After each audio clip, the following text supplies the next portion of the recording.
Hello বন্ধুরা, কেমন আছো? আশা করি ভালোই আছো। প্রতিদিনের নিকে আজকে একটা রেসিপি নিয়ে হাজির হইলাম তোমাকে সামনে।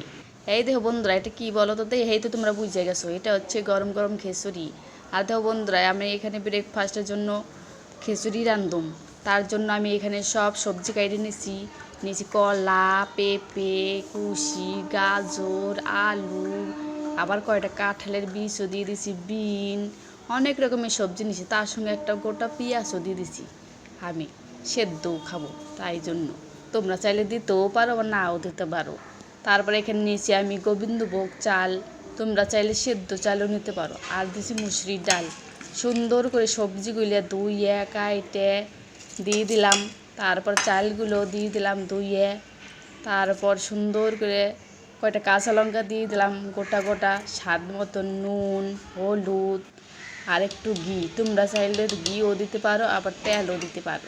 আমি একটু ঘি দিয়ে দিলাম খাইতে যাতে একটু বেশি টেস্টি হয়। তারপর পরিমাণ মতন জল দিয়ে ভালো করে প্রেশার কুকারের মুখটা আটকাই দিলাম। 10 মিনিটে ঝটপট করে এই রেসিপিটা হয়ে যায়। আর বাচ্চাকেও টিফিন যদি স্কুলে যায় তাহলে খাওয়াইয়ে পাঠানো যায়, যদি কেউ অফিসে যাওয়া থেকে তাহলেও পাঠানো যায়। কেমন লাগলো ভিডিওটা বলবে প্লিজ।